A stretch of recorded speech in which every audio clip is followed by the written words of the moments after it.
Last year, while I was away finishing college, my family tried to have my dog put down, just to make space for my brother's new workshop in the backyard. I'm 24 now. This happened during my final year at university, about 4 hours from my hometown. Peanut, my dog, is a 9-year-old corgi mix with anxiety and a heart murmur. I've had her since I was 15. She's my dog, not the family's. I paid for her adoption, her food, her meds, everything. When I left for school, I couldn't take her. First because of dorm rules, then because of rental restrictions. So she stayed with my parents. At first, they were totally fine with it. My mom liked having her around while my dad was at work. My little brother, who was 18 at the time, barely noticed her. But by my 3rd year, the vibe started to shift. My mom began making these subtle jabs about how much effort Peanut was, how dogs are for younger people, how I needed to figure something out. I understood. Peanut was older. She needed medication twice a day. But it's not like they didn't know that when I left. I told them, just hold on a few more months, I'd take her with me after graduation. But my brother? He had other plans. That fall, he got deep into woodworking. Built some shelves, a coffee table, and then started talking about building an actual workshop in the backyard. I thought, okay, cool, whatever. Until I found out the workshop meant tearing down the old shed and taking over the entire backyard, including the spot where Peanut's doghouse was. When I spoke up, they told me not to worry, that they'd find a solution. 3 months later, during finals week, I got a text from my mom, we need to talk about Peanut. She's not doing well. Maybe it's time. Instant panic. I called her right away. She said Peanut was acting off, limping a little, not eating. I asked if they'd taken her to the vet. They hadn't. I told them to go immediately. I'd cover the cost. But instead, they said, we've been talking, and maybe it's time to let her go. She's old. It's hard for us too. I told them, absolutely not. They were not going to euthanize my dog without my consent. My mom tried to guilt me, said I didn't even live there, that I didn't see how bad she was. I told them, either take her to the vet that same day, or I'd drive down and get her myself. They finally agreed to take her to the vet, and I said I'd come for her that weekend. 2 days later, I got a voicemail from my dad. Calm, casual voice. Too casual. Hey, just letting you know we started the workshop. Had to move some things around in the yard. Your dog's fine. I didn't think much of it, until I saw a Facebook post from my brother, saying goodbye to the yard. I called. No one picked up. So I got in the car and drove 4 hours straight, in the middle of the night, without telling anyone. I got home at 2 in the morning. Walked into the backyard, and everything was gone. The whole yard was wrecked. Her house? Gone.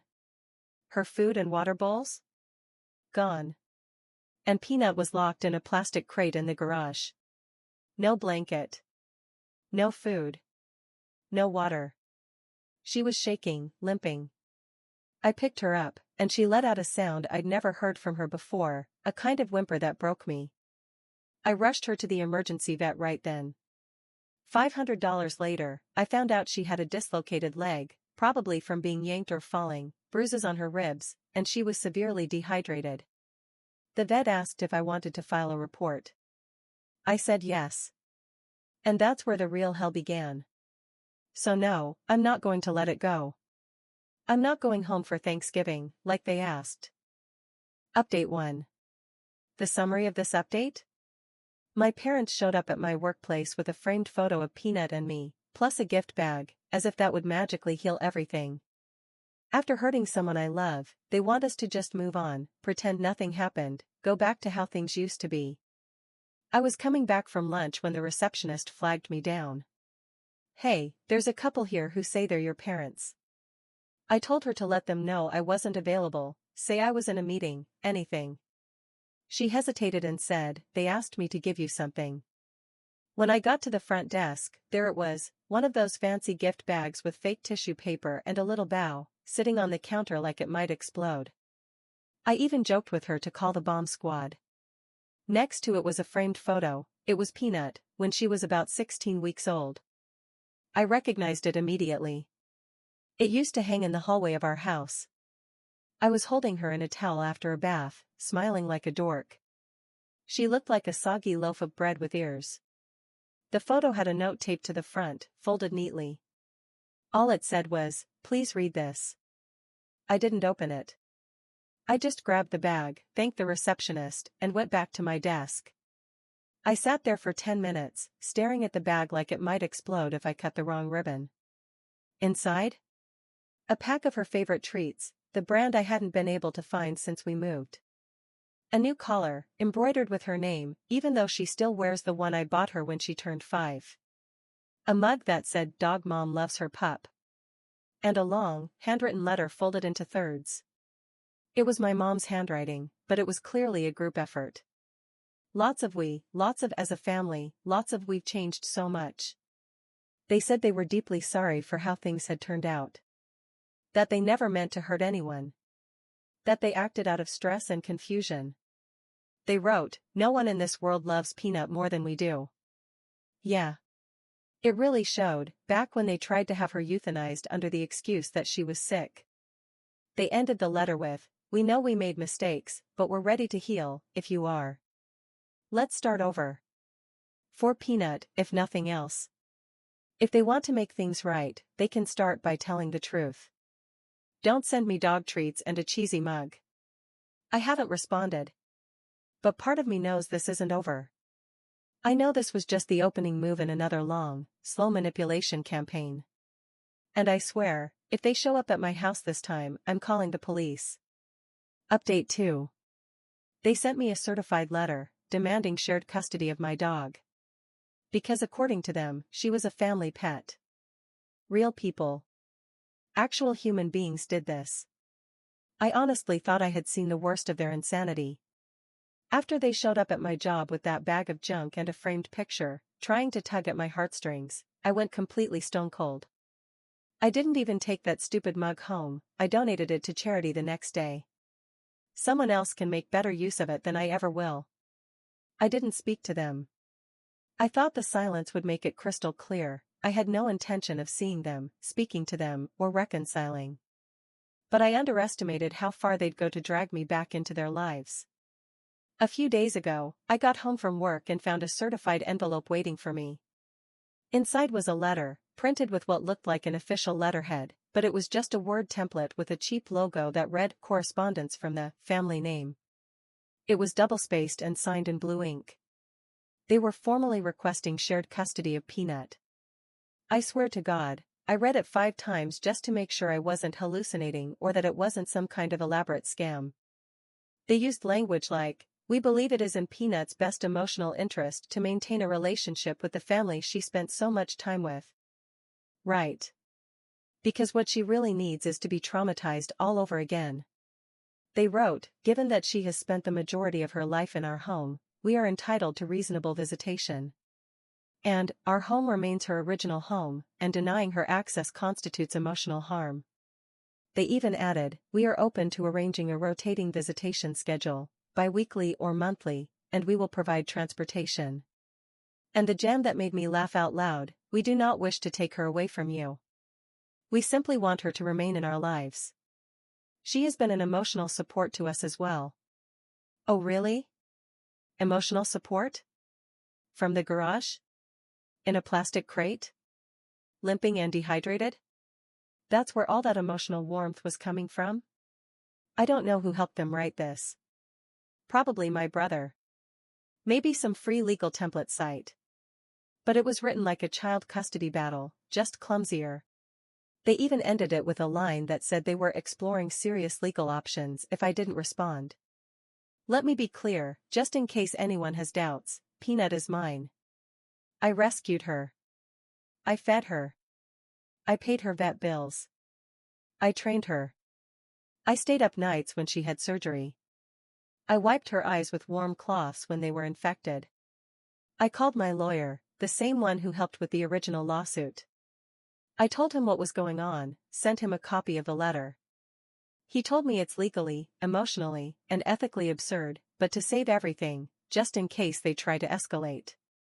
This is just another manipulation tactic, dressed up in fake civility.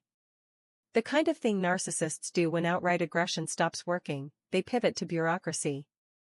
Paperwork. Legalese. I'm not responding. I'm not negotiating with people who used my dog, as emotional leverage to build a goddamn workshop for a brother who can't even hold down a job. If he wanted a workshop so badly, he should have gotten his own house. I don't even think the workshop matters anymore. I see it as just another one of my brother's interests that fades in a few months. But it's not my money, so it's not my problem. My problem is Peanut, her safety, her peace. They can file whatever they want. We'll see each other in court again, with photos, vet records, documented abuse, all of it. Update 3. My brother went all the way to the dog park and tried to take Peanut. She bit him. He screamed. And now they're threatening to sue me for owning a dangerous animal. For context, my brother is the reason all of this began. He's the golden child, and frankly, a waste of oxygen. That may sound harsh, especially after what he tried to do, but honestly, I believe it. For many reasons beyond the ones I've already told you. This is the boy man they all built their lives around. The one they were literally willing to sacrifice my dog for, just so he could have a quiet workspace in the backyard. The one who said Peanut had lived long enough, that putting her down wasn't that big a deal, and that I was being dramatic for not wanting to euthanize her. The one who told me to my face, you'd get over it faster than you think if she disappeared. So, yeah, you can imagine how this went. This happened 3 days ago, Sunday morning. I always take Peanut to a local park around 10 a.m. It's our routine, short car ride, leash on, then into the small dog area where she can sniff the grass and ignore the other dogs like the sweet little old lady she's become. She's calm. Keeps to herself. Doesn't bother anyone, unless you try something like what my brother did. We had just arrived. I was standing near the bench, casually scrolling my phone while keeping half an eye on Peanut as she sniffed around a bush. Then I heard someone say my name. I turned, and there he was. The problem incarnate. Standing just inside the fenced area, hoodie up, sunglasses on, leash wrapped around his hand, smirking. He was planning to steal my dog, and looked more like he was about to rob a bank. And just as likely to fail. I immediately grabbed Peanut's leash and called her. She came over, but she recognized him, and she wasn't happy. I felt the tension in her body before she even reached me. I asked, "What the hell are you doing here?" He said, "Mom and Dad just want to talk. They said you've been avoiding them. I thought if I saw you in person, talked to you like siblings do, you'd be less angry at the family. Because we are your family, even if you don't see it that way." I told him to leave. I said I didn't want contact with any of them. And if he was acting on their behalf, he'd be the one facing the consequences of everything they were doing to me. He shrugged. "I'm not here for them. I'm here for her," and pointed at Peanut.